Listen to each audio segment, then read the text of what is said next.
Hello, welcome to Gardener's World. These dahlias have been grown in this bed for cut flowers, and I have to say they've been really happy. What they love is open space, light, lots of nutrition, and then they grow really well. Now, I'm not a dahlia specialist. I just enjoy growing them as part of the mix of the garden. But in today's program, we are celebrating those men and women who focus their attention on just one group of plants, sometimes just on one plant or even one fruit. And it's a diverse mix, but the one common thread that runs through all of them is their deep passion for plants. Coming up on today's show, we meet somebody who has let absolutely nothing get in the way of growing his prize gooseberries. To get a world record gooseberry, you've got to be dedicated, and it meant not going on holiday. We didn't go out at weekends. They're his number one priority. I've never liked them.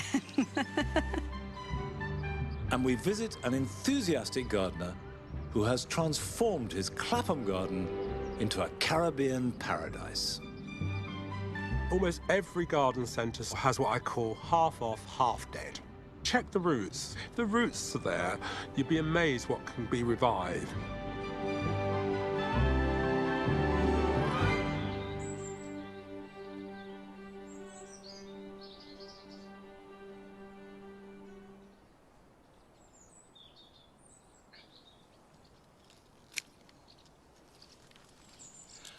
When you're deadheading dahlias, it can be a bit tricky to determine which is a bud that hasn't yet opened and which is one that is completely finished. But the rule is pretty infallible. A bud that is yet to open is always more or less round.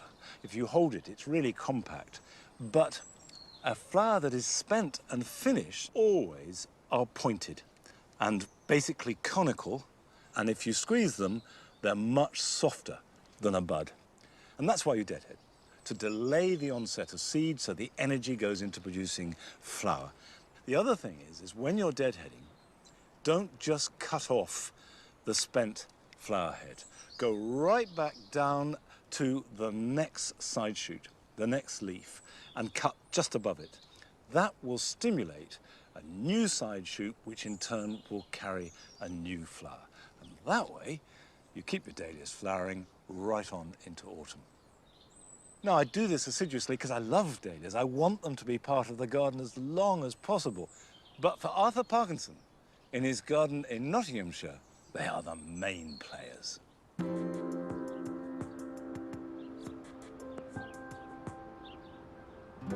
I love pots because I don't have a choice, really.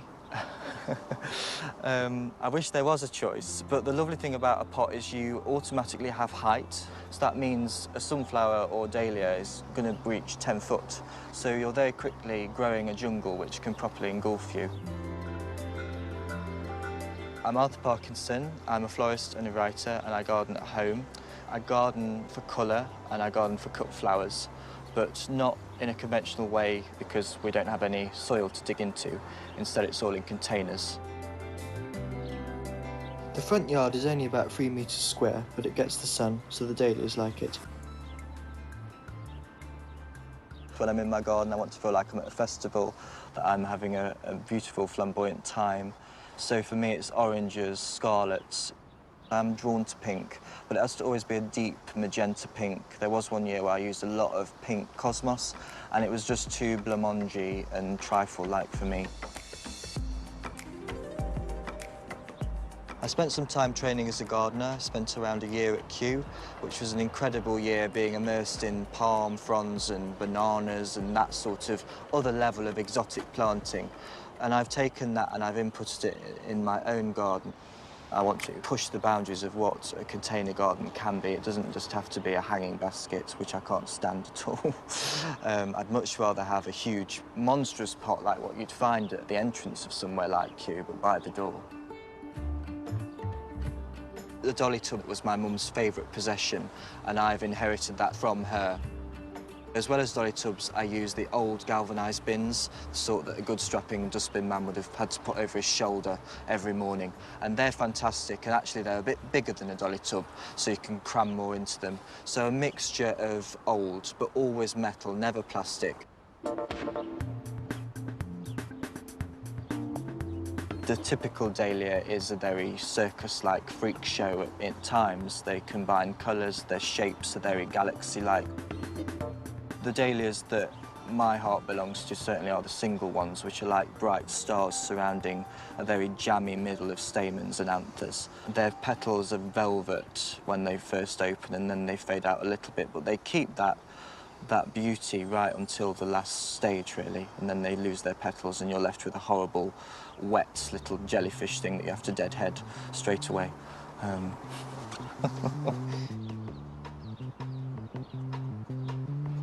Chickens were my first love. They're something that my brain had in it as soon as I had a mind of my own, and I find them hugely comforting. I treat them like they're dogs, really. Some are shy, some are quite bold, some are happy to be carried around like they're a chihuahua all day, and others don't want anything to do with you. So I've known a lot of chickens, and I'll always want them within a garden. I think they give huge animation and comfort to a space. It's quite hard keeping them in a town because of cats and dogs and foxes, but I get round that by having them in large aviaries in my nana's garden, and the hens come for a day out to do bug control and also to weed round the bricks. The beaks are very good at keeping dandelions in check. We often go to flowers first, but what I've learnt is it does pay to look at foliage, even in an annual display first. So I'm growing much more grasses this year, so things like panicum, frosted explosion and red millet. Both of those grasses are very quick to grow from seed. They look beautiful, giving things a beautiful horizon above flowers or around flowers. And it's autumn now, so they're all starting to seed, and they're like having a living bird feeder within a pot. It's supposed to be for the blue tits.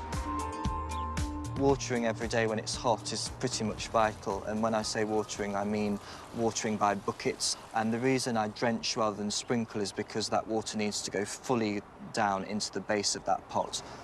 It is a bit of a tie, but it is like, in a way, having an exotic garden, so it means I don't have to jet off to the Amazon or the Congo to feel like I'm in the jungle. I do have it by the door, so there's compensation.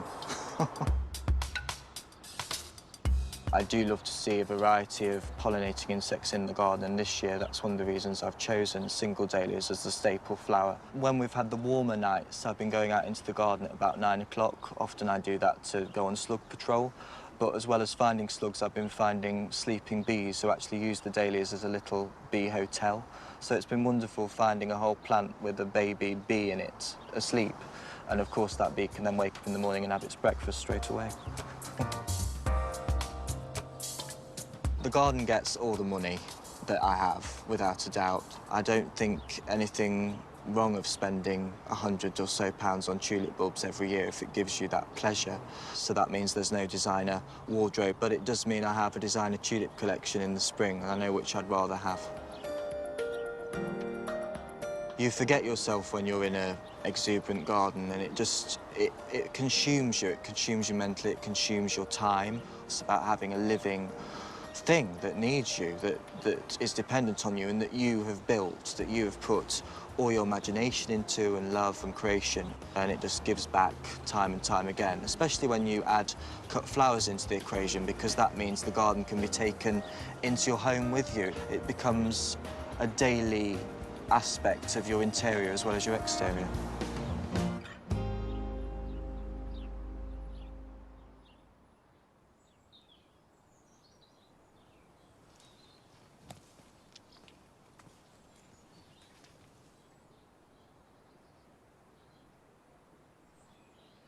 I do like Arthur's point that a garden is a portrait of your interior as much as exterior.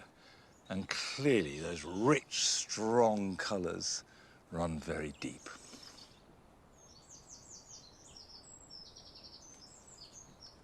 Come on, Patty.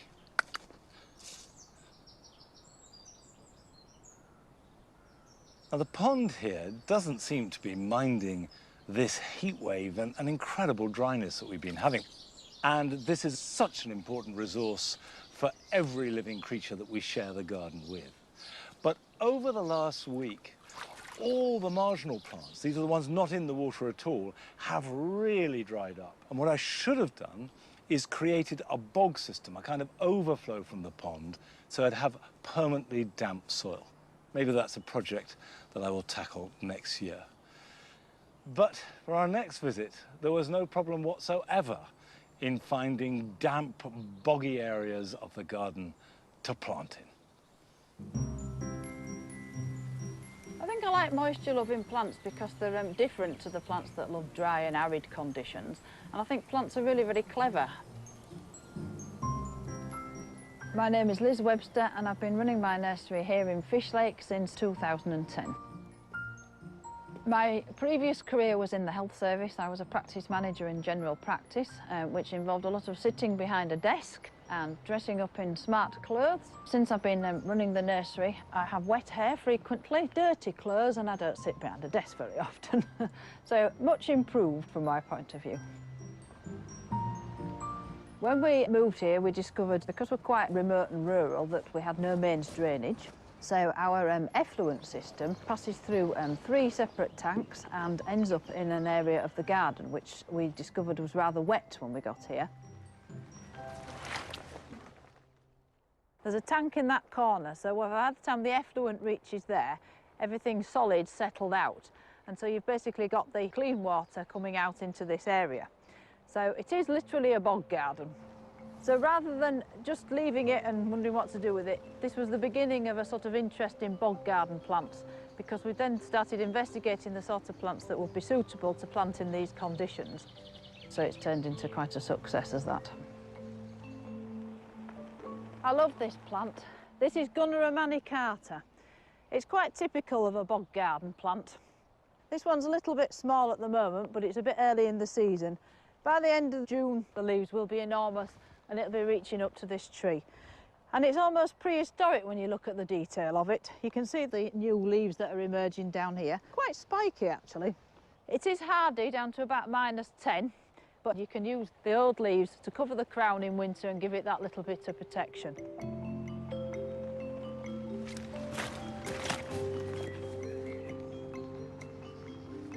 We started looking at plants that were suitable for bog gardens, and then also started adding in other plants that we knew liked moisture-retentive conditions. Some failed, but then others have thrived, some that might be surprising. This plant some people might not be familiar with. It's a Trollius. Trollius alabaster. Lovely at this time of the year. Lovely creamy yellow buttercup-like flowers. Not a very big plant, only grows to about 2 feet tall. So it's good at the front of a border. And it's quite happy in this wet soil. Very pretty plant. Nice and compact, doesn't spread and run all over the place.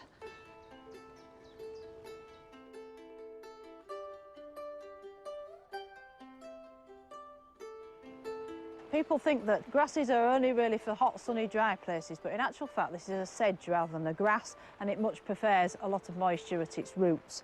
They're a fantastic colour, and if you keep them in a shaded position, they'll keep this lovely, fresh, bright green foliage. And then you also get the bonus at this time of year, these little tiny feathery flowers. They're an absolute lovely, lovely little plant of those.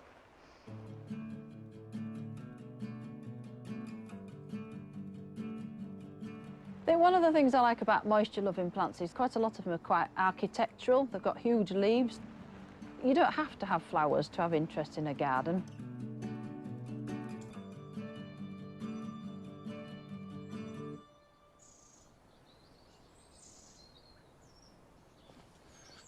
Good girl.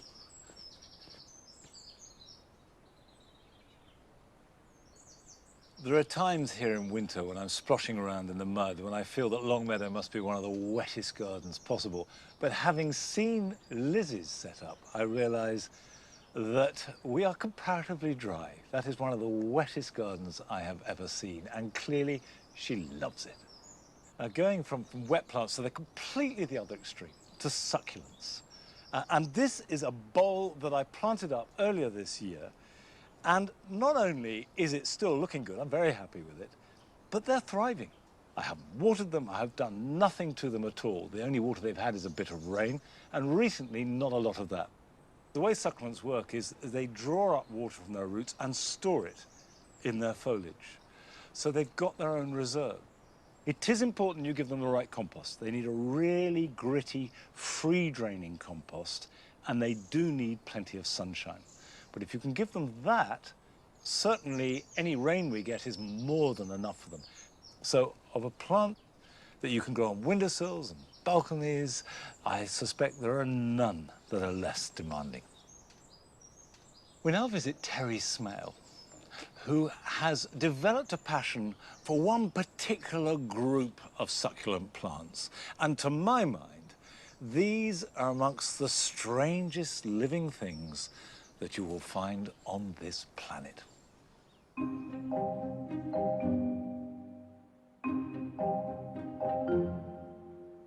The Mesembryanthemum family is essentially Southern African. There's a total of about 1,700 species, but the ones which really interest the enthusiasts like me are Lithops and Conophyton. Just so totally unique. They're weird plants, there's nothing else quite like them, and they're actually beautifully adapted to the environments in which they grow. I started really growing plants when I was very young. My parents had a little two-bedroom terraced house in Plymouth. My father made his own little greenhouse in this tiny back garden, but as a child I was allowed to sow things in there. But I do have a memory about my father taking me to a cactus and succulent show at the local Quaker meeting house. And I do actually remember seeing lithops. It was the first time that I've ever seen anything like lithops. It really went on from there. The name lithops comes from the Greek lithos, which means stone. And because they have this stone-like appearance, the common name that's normally used for them is living stones. Most of it is below ground, and very often all you've got above ground is the flat top surface. And when you look carefully at a lithops plant, you will see that there are transparent areas, and these regulate the amount of light which can get down inside the body and which can be used for photosynthesis.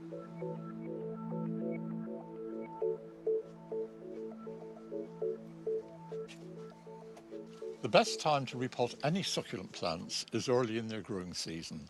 So for lithops, May, June, maybe July is the ideal time. The potting mix that I use for all of my Mesembryanthemums is equal parts of John Innes No. 3 and this very coarse granite grit, which is round about 4 millimeters particle size. And we can just sort of mix that up. And then that is my standard mix, which is very well drained. We can easily separate them out. We've got a nice deep taproot on it and give it plenty of room. So just a bit of compost in there, let the roots drop down, and just gently firm it. And I always keep little brushes handy, so you can just dust off the plants afterwards. My favourite genus, Conophyton, is a lot less well known than lithops. What particularly appeals to me is the sheer variety that you get in this genus. So, for instance, the contrast in size and shape. So if you look at this one, we've got a plant which is maybe 4 centimetres tall and very sort of deeply lobed, and then contrast it with this very tiny plant. These plants are actually 25 years old, and yet we've got these very small heads which are only a few millimeters across.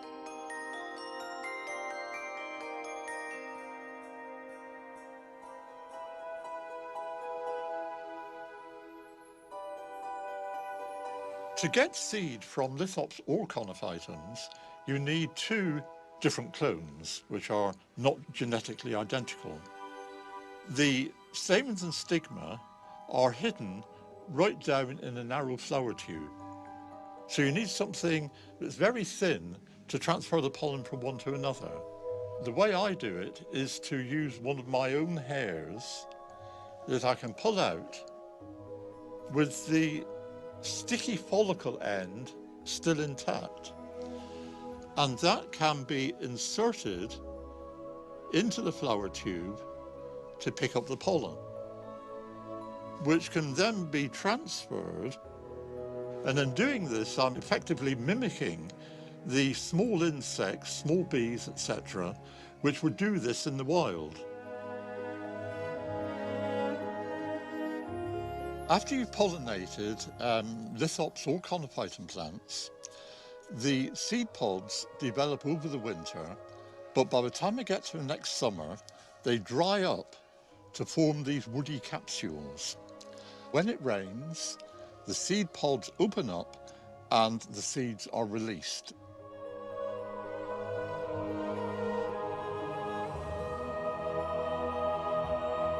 And I really must show you this particular plant, which is actually called Conophytum smaelorum. And this was named for me and for my wife Jennifer, really to recognise the amount of work that we've done over the years in distributing seeds of all of the Mesembryanthemum family. So we're really rather proud to have that.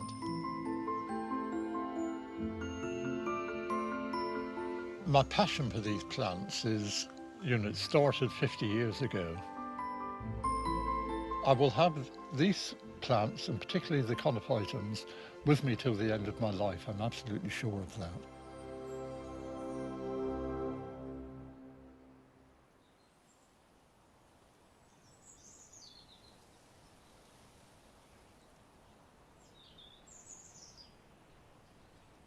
I have to say that it's just as well as Terry has such a fine head of hair. Otherwise, his propagation methods might have to be altered somewhat. The summer raspberries are now completely coming to an end.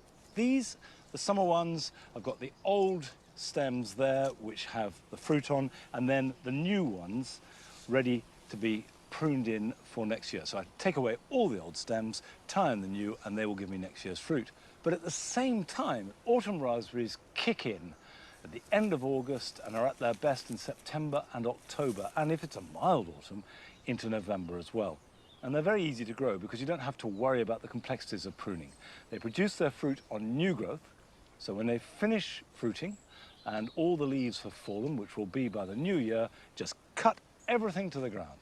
And the new growth that will come back in spring will give you fruit at the end of summer. And for me, fresh raspberries from the garden are amongst the best fruit you could possibly eat. But we went to visit Kelvin Archer, who grows his gooseberries with a passion. And for him, flavour comes very low on the list of priorities because it is all about size and weight.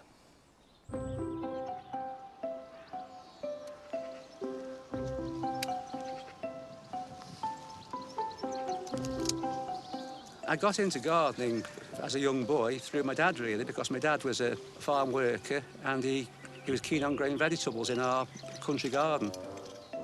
We used to water and help him sow the seeds and pick the vegetables, and then we used to take them to local shows and show the vegetables. So I got into it from an early age, really. Right, OK, Dad, if we roll this net back. My real passion in gardening is growing gooseberries. The reason I started growing gooseberries was because it was a village tradition and all the local villagers showed their gooseberries once a year at the annual gooseberry show, and I just thought it was fascinating, so I tagged along and did the same thing. I'll pick all these off this side first, and then I'll come round that side in a minute. Just have a look at that one, Dad. There's nothing wrong with that one, though. It's not bursted or anything, is it? No, it's okay. all right. All right. Grow gooseberries simply to try and get the heaviest gooseberry in the world. My biggest achievement was to achieve the world record, which I got in 2013, and it was compared with a large hen's egg. I've got a rough idea in your head that that gooseberry is bigger than anything that you've ever grown before, but until that goes on the scales, you've no idea if it's going to beat that world record.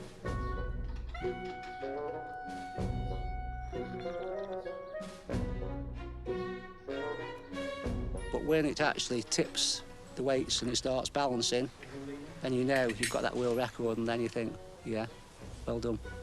41 pennyweights, 11 grains, a new world record. I was absolutely overwhelmed because I thought that record would never get beaten again. It's just really amazing. To get a world record gooseberry, you've got to be dedicated. And before I got it, I was obsessed. And it meant not going on holiday. We didn't go out at weekends, or if it rained, we couldn't go out because of covering the gooseberries. So we never went anywhere. They're his #1 priority. We've even had to miss school sports day so that he could be at home to cover and uncover the gooseberries. I hate them. I've never liked them.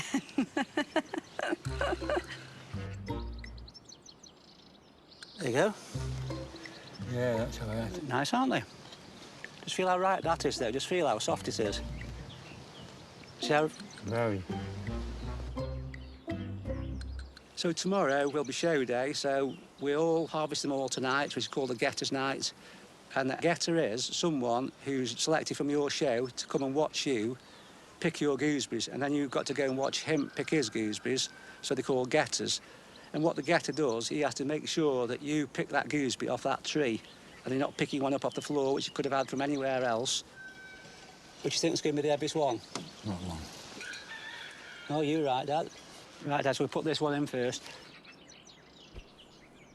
And then your getter then watches you put the gooseberries in the box. He then seals it with sealing wax and string. And then I go round to my dad's and we'll do the same with his gooseberries. My getter is my dad, but there's no cheating involved there because we're both the fiercest rivals, and some year I'll come first and my dad will come last, so people know there's no cheating involved in that.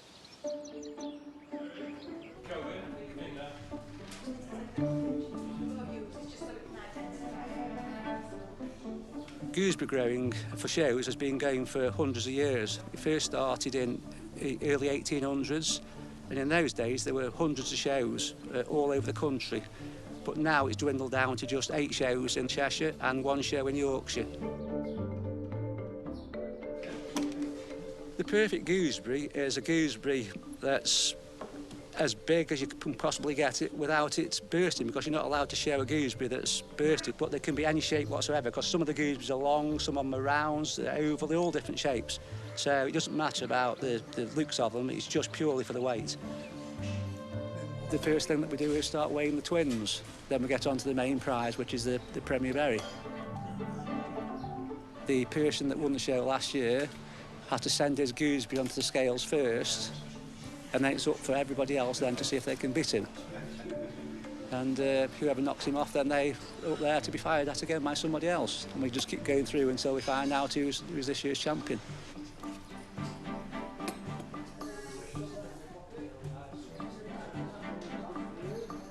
The gooseberry growers, I'll tell you all sorts of stories of the things that they feed the gooseberries on, and I don't really believe any of it. Some of them say that they give them Guinness and beer and put jam around them and sugar. I've never tried anything like that. Oh, no, I wouldn't be secret over something like this.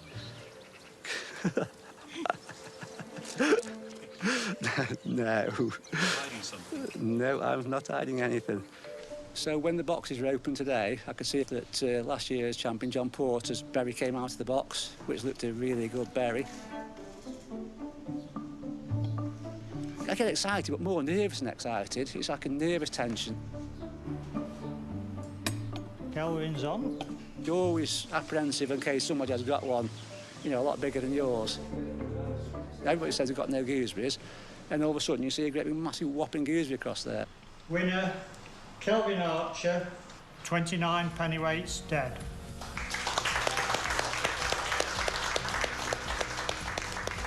Absolutely brilliant because of all the hard work that I put into them this year. It's like a year's work, so I'm delighted. There's always next year, and that's what we all aim to do, to try and beat the world record next year.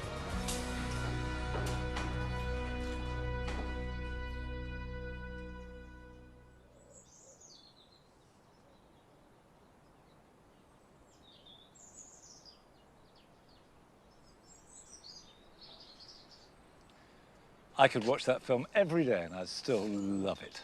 I love gooseberries too. I couldn't care how big or small they are. I just love the taste of them. Now, here in the Jewel Garden, it's at its most vibrant at this time of year. It's a big, dramatic display of colour. This is really the most personal and private part of the garden because it's all based on past experience.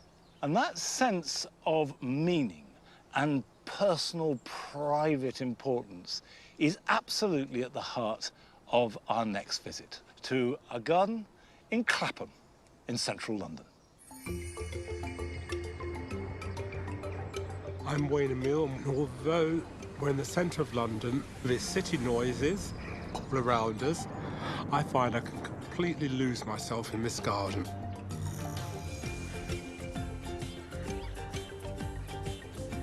And I call this garden Clapham meets Jamaica because I'm from Jamaica, so it's a fusion of the different elements of my life. It's not an exotic garden because I love traditional English cottage plants as well. So the two are cheek by jowl. I somewhat tongue-in-cheek refer to this garden as a Jamaican no-taste garden. Not for 1 second am I saying Jamaicans don't have any taste. What I mean by that is I'm against anything that's fashionable. It has blousy flowers, it has plants that clash next to each other, and that's one of the reasons I grow so many things in pots. I can purposely put them to clash. It's the colour of the Caribbean, as many colours as I can get into a small space.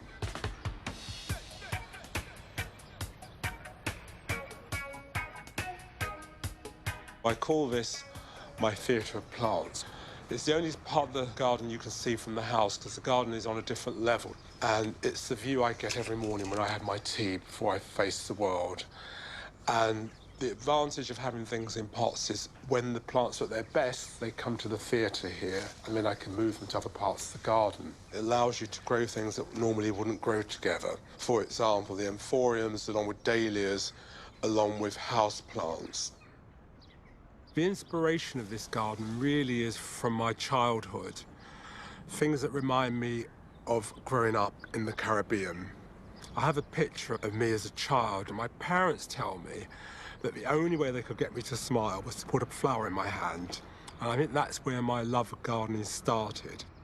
I also have another picture of a view from the back of my mother's house, a banana wharf, as she called it. And I wanted to be able to look out of my window and see a similar view.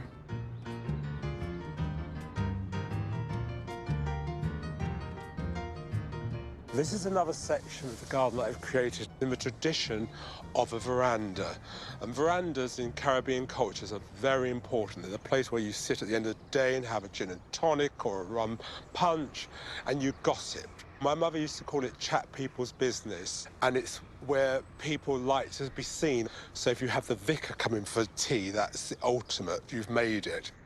And it's surrounded by the different bananas, the tree ferns, the gunneras, the hostas. I haven't tried to replicate a Caribbean garden because it'd be impossible. So what I go for is what I call fakery. I grow anything with big leaves that they looks like it could come from the Caribbean. When I started this garden, there was absolutely no budget. So it's really to reuse as much as possible. I knew I wanted containers, so I started to look in skips as I'm out and about, and I was astonished to find people put plants in there as well. I found a tree fern, which are very expensive, just abandoned, and I brought it back to life, and it takes pride of place on the steps. This section is where the garden really opens up. And I love the different heights and the fact that there's trees. You have so much privacy for London. There's not much depth in terms of the soil towards the back of the garden. it means that things won't get too big. But I do think it's important, even in a small garden, to have different heights. I don't see the fact that this garden is north-facing as a problem, it's a challenge. Yes, there's areas where it's very shady, doesn't get much sun, but I totally disregard any of the guide and the rule books. If it says it needs sun, I'll still give it a try, but my cut-off point is 4 years. If after 4 years it's not doing something I like, then I do give it away, but I never throw a plant away. My top tip in terms of doing a garden on a budget is almost every garden centre superstore has what I call half off, half dead. Check the roots. If the roots are there, you'd be amazed what can be revived. And they're the plants I often go for, partly because I can't bear waste. What I'm doing here is demonstrating how to rescue a plant that perhaps has been forgotten because I have so many pots, or you've been on holiday and the person you entrusted has let you down. I dunk the plant into a bucket of water and really push it in, and the bubbles you can hear means that it's the air's escaping. And I leave it there until the bubbles have stopped. And then once the bubbles stop, then you know it's had a good drink. And this really helps with the plant's recovery. And it's simply a case of taking it out and keeping an eye on it and giving it lots of love. I'm not one of those people who are obsessed with tidying their garden, particularly as the season goes on and you get into autumn and winter. I leave plants, not only is it good for wildlife, quite often, particularly with annuals, because in a city you have microclimates, that some annuals will come back. You think, wow, it's flowering again. Like all gardeners, I wage war against slugs and snails, and I sort of see it as you win some battles, but you use as much armour as you can. So the first thing I would do to protect the plants from slugs and snails is petroleum jelly, which if they're in a pot, I rub it around the edge of the rim of the pot. Then the next thing I would do is to use coffee granules, which I get from my local coffee shop, because the coffee granules, apparently the slugs and the snails don't like the texture of them. And then the final thing I do is I spray it with garlic spray. It's really important to spray underneath the plants because that's where slugs and snails come. And hopefully we should win at least one battle. To be resumed.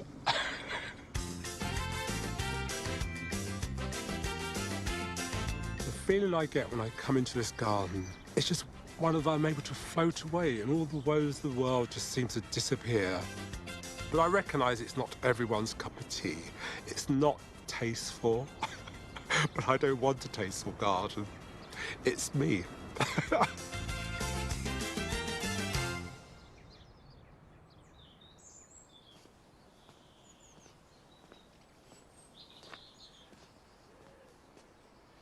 I really enjoyed Waden's garden because it is quirky and individual. And by and large, I think the more that a garden reflects the gardener's personality, the better it is. I'm not actually picking sweet peas, I'm cutting off the seed pods in the slightly vain hope that that will trigger the production of more flowers. But we are coming to the end of the sweet pea season. Sweet peas are long day plants, so they do most of their flower production before the end of June, when we reach midsummer. Then as the days get shorter, the inclination to produce seed becomes overwhelming for them. And particularly after a hot, dry spell like we've had, that is definitely going to do it. Sweet peas do best in relatively cool, relatively moist conditions. They have a charm that is completely captivating. And of course, the fragrance is one of the very best of all. But we joined Tom Atherton as he was preparing for the Malvern show at the other end of the sweet pea season in spring. And I think it's fair to say that Tom's relationship with sweet peas is somewhat complicated.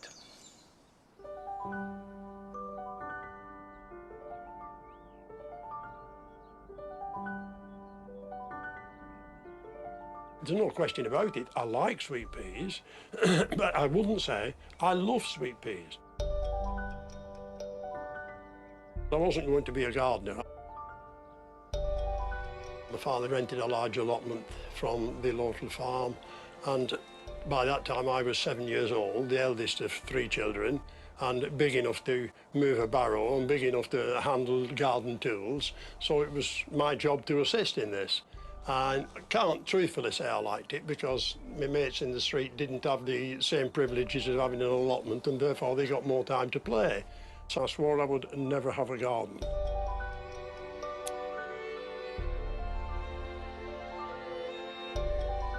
In this property that we're in now, we moved in 1966, and my father came along and said, "Why don't you grow some sweet peas?" he said. This was the fatal words, of course. He said, "I'll sow you some seeds." He said, "You prepare that trench." Anyway, they started to flower.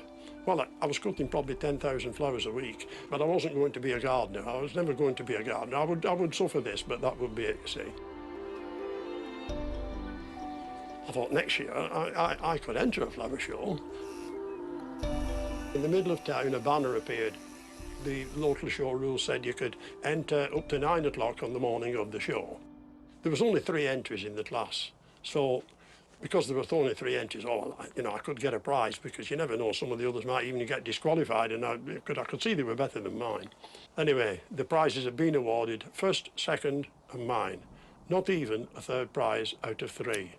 And I looked in the mirror and I said, "Tom, if you're not good enough to get 3rd out of 3, you need to do something. Either forget it altogether or do something about it." So I went to the library and I borrowed a book on sweet peas. I became really hooked.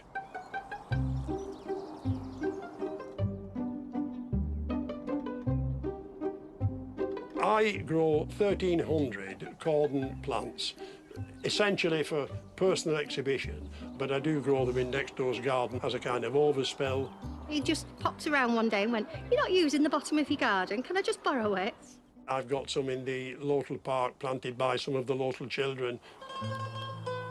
Also, I've got some planted in the local hospital.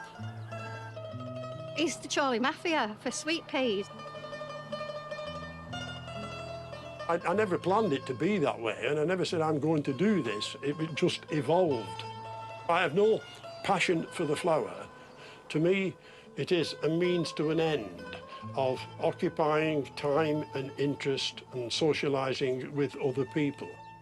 The sweet pea is the catalyst that allows all this to happen.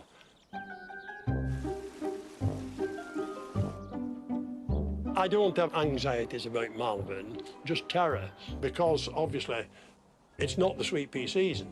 And to do something out of season is a lot of special preparation. In the fridge, we've got 3 plants at this moment.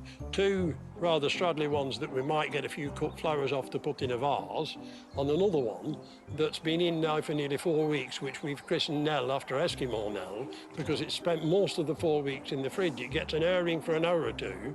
I'm not sure that she's going to make it because it's still a week off the show or so at the moment, so we are hoping. This year, the season appears to be a little earlier. It is a little bit a wing and a prayer. We will, I'm sure, have a stand together. Unfortunately, I do realise I'm not a young person and I do have certain infirmities. I would like to think I can keep on growing something if it's only some of the dwarf ones and some of the species. I don't know whether that's a retirement from sweet peas or burial to put under the sweet peas to get plenty body in the ground, but I've bequeathed my ashes already to them, you see, because it's good for them, you know.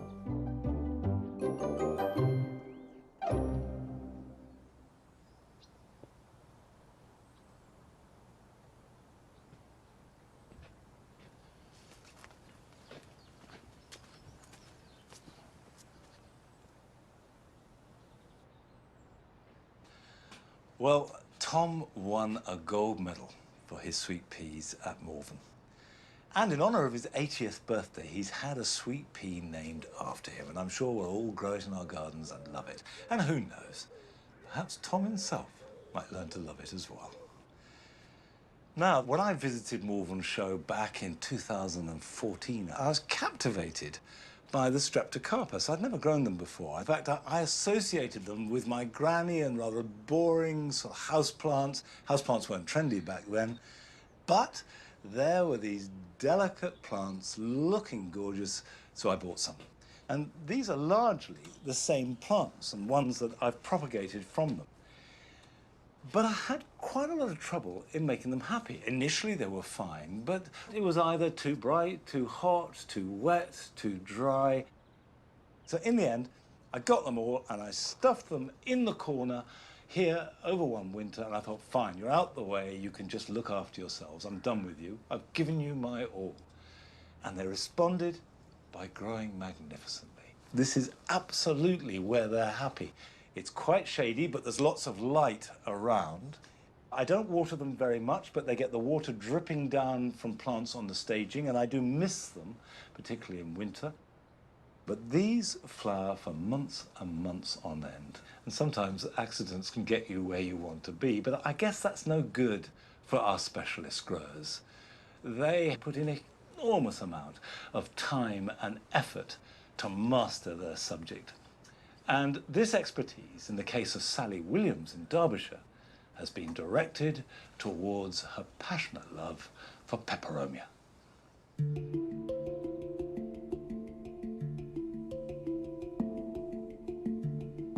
Peperomia are a very large genus. There's over 1,500 different species, but there's over 3,000 different names.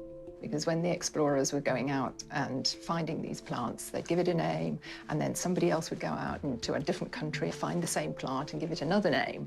So there's a lot of confusion, a lot of duplication of the names. Peperomia have adapted to grow in some very different conditions. Because of that, they've developed very different leaf shapes and sizes and colours in order to cope with different conditions that they're growing in.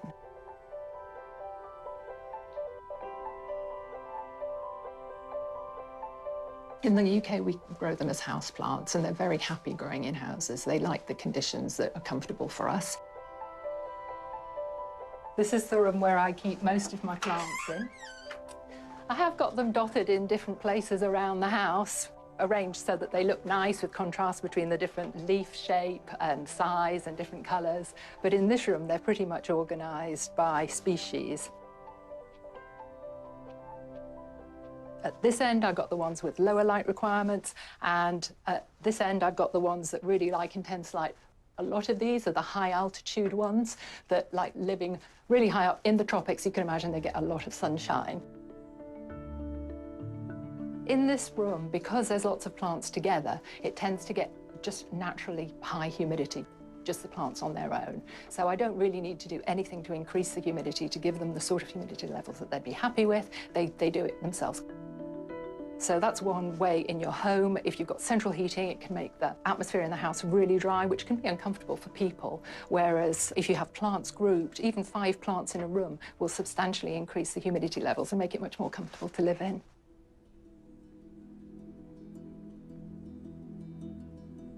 I bought my first peperomia as a child. I was about 12 years old, and the shape and size of the plant and its leaves really appealed to me. The one that I first bought was this type. It was a Peperomia caperata.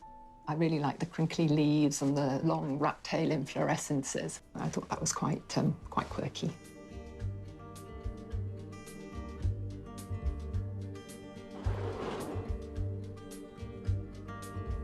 To propagate peperomia is really straightforward. All you need to do is break off a leaf and pop it into some water, and within a few weeks, you're going to get some roots. But my latest method that I like is I actually use just old hummus pots, and I pop the leaves in there. And this one was put in less than a month ago, and I've already got a lovely little plant growing which has got its roots and it's got its leaves, and that can go straight into potting medium.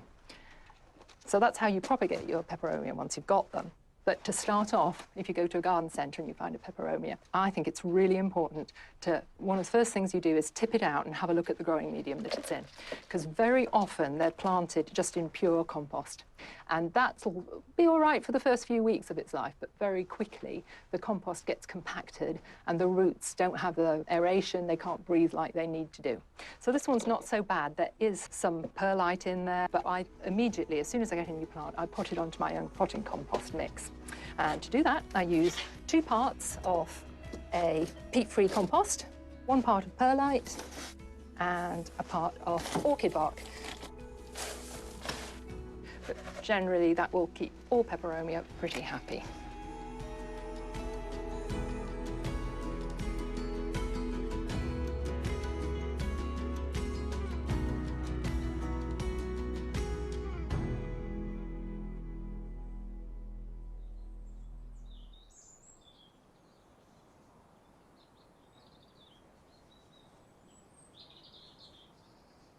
Obviously, Sally has hundreds of plants at her home, but the great thing about peperomia is they so match the current demand for houseplants. And there'll be a peperonia that will grow in full sun, in shade, in high humidity. If it's a bit drier, a really useful plant.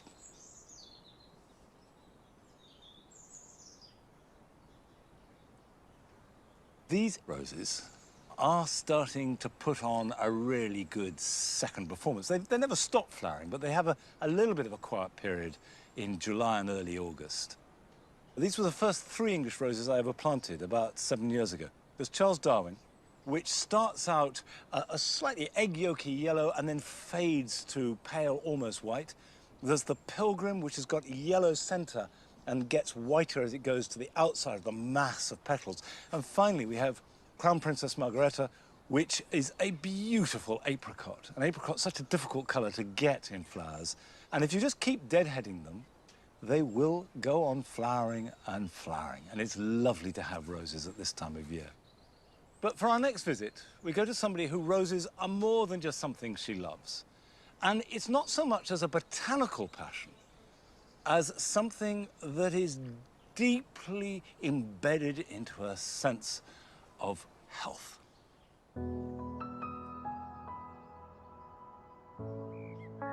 I find the best medicine for me is literally just putting my boots on, stepping outside, breathing in the fresh air, getting stuck into my gardening. It really does soothe the soul.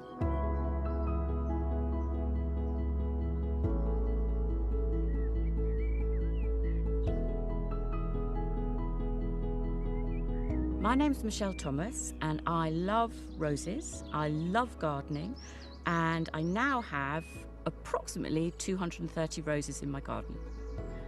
I adore them for the smell, the colour, the shapes of some of them, especially the single roses, and I love cutting them, bringing them into the house, so then you've got the scent around you in the house. I love everything about roses, really.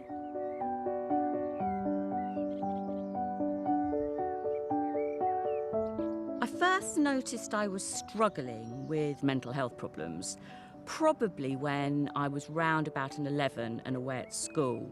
I knew I got very, very homesick. I knew I didn't like school, but I did think that everybody felt the way I felt, where you had these absolutely immensely dark days. But I carried on. I worked in London, number of different jobs. I got married. I had my daughter Ria. And then when Ria was 2, I went on and had my son Miles. But sadly, when he was just a few weeks old, he died. That obviously knocked me for 6. But I carried on. I ended up having my 3 sons, Tom, Ollie and Barney.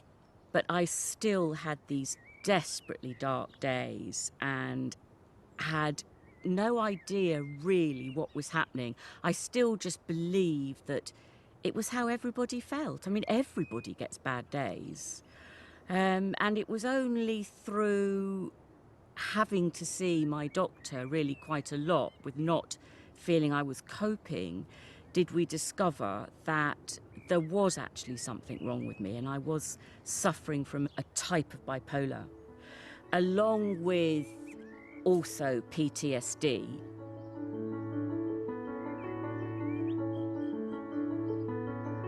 About 27 years ago, my daughter bought me a tiny little rose. But this rose was in a little plastic pot and I kept it in the kitchen. I didn't know back then that you needed to plant roses out in the garden. I kept it inside, its leaves fell off, it looked seriously ill. So then I did eventually bring it outside. I had no borders, nothing, just an expanse of lawn. So I dug a hole and plonked it in. 27 years later, it's still here. We've had our moments when it hasn't looked too great, but I've learnt to prune them, feed them, and it's actually now doing very well. And then the other little ones that I have down here are all from my boys. I added these ones, which I allowed to go much higher, so you kind of get this different shape in the border. But that was the beginning of my garden, and this was it. But I didn't see the connection back then that doing all of this was actually helping me feel better.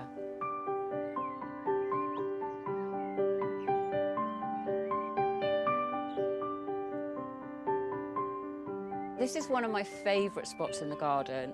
I absolutely love sitting here, especially in the evenings, and the sun's going down, but it throws this light out on the flowers in front of me, and the smell is absolutely beautiful. It is so peaceful as it starts to turn dark.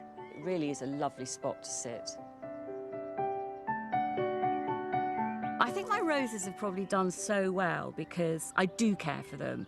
I do my very best to look after them, and in a sense that makes me feel they must care about me too. 2 years ago, when all my children had left home, I decided I really wanted to do something with the garden, and that's when I discovered the NGS, National Garden Scheme. So I now open to the public. And I think through doing that, it makes me have to garden all the time. You know, you want it looking nice. When I'm mentally not feeling good, I still have to go outside to garden. So in a way, it's almost been the cure.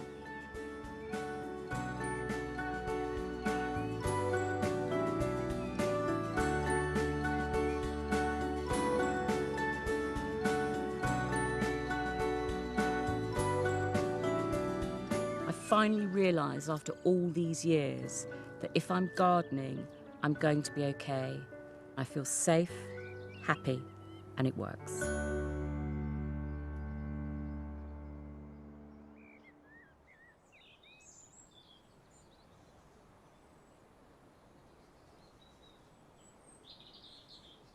I'm so glad that Michelle has found something that helps her with her own health and steers her through difficult times. And actually in that process, you can see has developed a real love and feeling and knowledge, an emotional knowledge for roses. Well, I hope you've enjoyed today's celebration of all the wonderful plants, men and women who have thrown so much passion and knowledge and energy into pursuing their love of particular plants. And we all benefit from that. All our gardens can feed off that knowledge and learning and make ourselves and our gardens just that little bit better. I'm going to be away next week, so you'll be with Adam in his garden, but I'll be back here at Longmeadow in a couple of weeks' time. So until then, bye-bye.